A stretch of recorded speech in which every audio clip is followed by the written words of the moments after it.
Good morning. Today I'm going to start reviewing the book Us by Terrence. I have taken many of his couples therapist courses and will continue taking his courses. This book just came out last week with a foreword by Bruce Springsteen.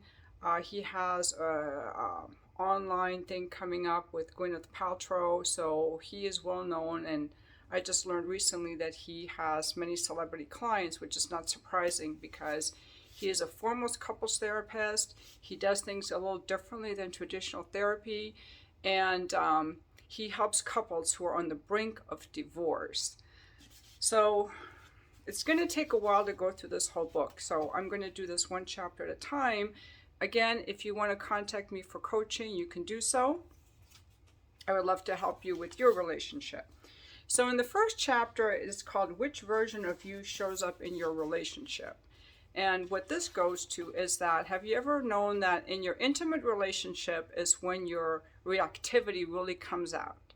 There's nothing wrong with you. It happens to everyone.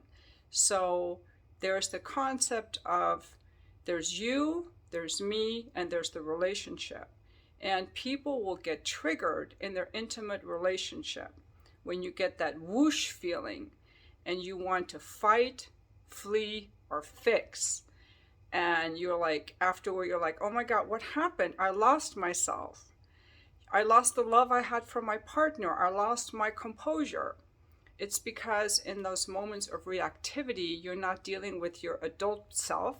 You're dealing with your limbic brain, with your triggered response, your reactivity, and your prefrontal cortex, which is rational and logical and kind and loving, goes dormant when this limbic brain takes over. So part of being powerful in a relationship and growing as a human is being in these relationships where we do our healing by healing those unloved parts of ourselves, by noticing the reactivity, becoming aware of it, and then learning how to not react from that space. And that's the work of adulting. And so Terrence talks about the adaptive child. A lot of his work is based on the work of Pia Mellody, the founder really of codependence and boundaries.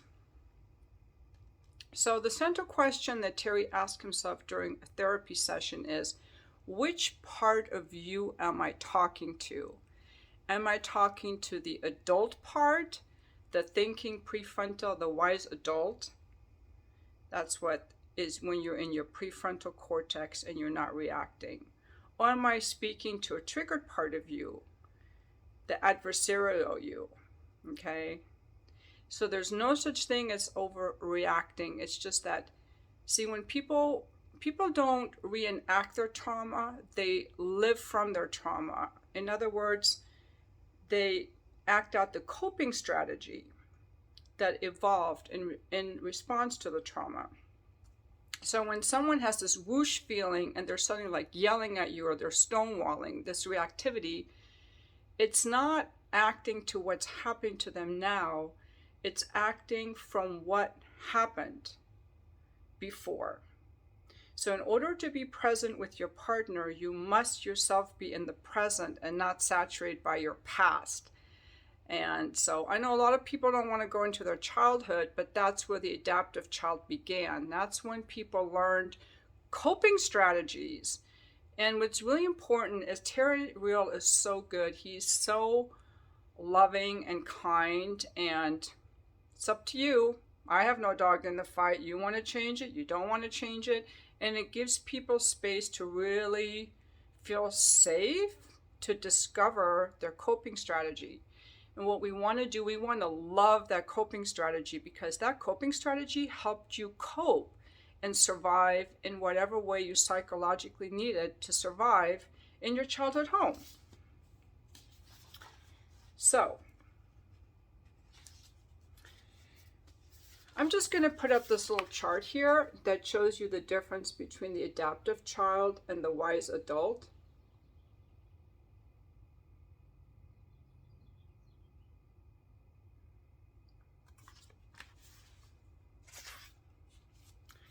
Now, he goes into this example of Dan and Julia, where they've been married 25 years, and Julia's upset because Dan lies about everything. Even when he doesn't have to lie, he just lies. And he's very successful at work, and he thinks he's just being a rational adult. But what he doesn't realize is that he's living from his adaptive child. So this is an example where he isn't just going into his adaptive child state when he's triggered. He's constantly living from his reactive child. And that's why I had to reread this chapter. I'm like, I think he's living from that reactive child because he lies about everything. And this adaptive child makes him a great success in the world, but it also threatens to devastate his personal life and threaten his marriage. His wife is about to leave him. Now, how did he become a person who always lies? And this is where it gets very interesting. And this, guys, we have to go back into our childhoods. You know, you can't avoid it if you want to heal these things. So this is Terry. Dan, I try an educated guess. Who tried to control you while you were growing up? And then you can read the book. What happened was he had a very strict, controlling mother. The father just kowtowed to her. And little Dan, because he didn't want to, he wanted to be free and do what he wanted. He learned in order to get along that he would just lie to his mom. He just learned to lie as a coping strategy to be able to survive. No one crossed her, so he psychologically survived by lying, by becoming a defiant little boy. And what he has to learn is that even though that was adaptive then, so we want to celebrate that adaptive child, it's maladaptive now in his relationship with his wife Julia. Because the same strategy that preserved him as a child is about to sink his marriage. It's time for Dan to step into his wise adult self, the part of him that can withstand the flood of young feelings that washed over him whenever he sees Julia as demanding. So one of the telltale characteristics of the adaptive child is it's an automatic knee-jerk response. It's usually a fight, flight, or fix. We all know what fight means. And flight is not just running away, I don't want to talk about it. It's also stonewalling. I don't want to talk about it. It's flight. And fixing isn't necessarily trying to fix somebody or change them. It can also be this anxious driven need to take away the tension of the other person, because I'm upset until you're not. So people can go into these three modes. So Dan's mode is a fleer. He flees by lying, omitting, and evading. So he's basically compliant and passively resistant, but now he has to learn to be an adult because Julia is kind and understanding. She's not his controlling, strict mother. And Dan is not a helpless little boy. He has resources that he lacked. He can stand up to his wife and tell Julia the truth, and Terry calls this letting the bad thing happen.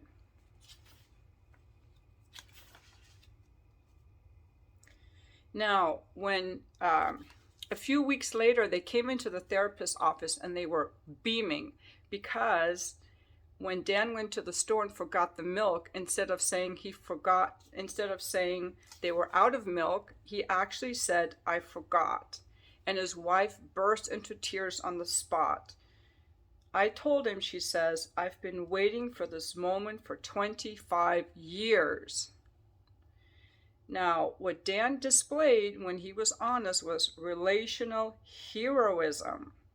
He shifted from that thoughtless response of lying to something new, something more relational, more connected, more mature. He called on his non-triggered wise adult. And this everyday practice is relational mindfulness. When instead of being reactive, you act in cooperation with your partner and you Stop for a brief moment and center yourself and act from your adult self. In your close relationships, urgency is your enemy and breath is your friend. And so when Dan reached for this different part of himself, his negative expectation born in childhood that Julia would be harsh with him for not bringing the milk home was contradicted. Neurobiology calls this memory reconsolidation. In psychology, we call it a corrective emotional experience. So when you use this, when you operate on a new track that you're not familiar with, you are rebuilding the neurons in your brain to a new response, a healthier response, a healing response. And this is actually called healing. In our relationships, we heal each other, not because you give me what I didn't get as a child, but rather we heal by coming to terms with ignored parts of ourselves. I know I laid a lot on you, and this book is so rich with information. This is just in 19 pages that I dropped all this information on you. So we're going to keep going through this. I have observed him working with couples. I've participated in several 2-day couples webinars. I've taken a bunch of his courses. I'm in the relational brain course right now, which is understanding how our relationships shape our brain and our brain shapes our relationships and neuroplasticity, the adaptive child, the limbic brain versus the prefrontal cortex, and dealing with the whoosh. And it's very interesting. So again, the book is Us. I highly recommend it. If you want to work with me, I would love to work with you. It's $100 per hour for my coaching right now. And thank you for watching my video.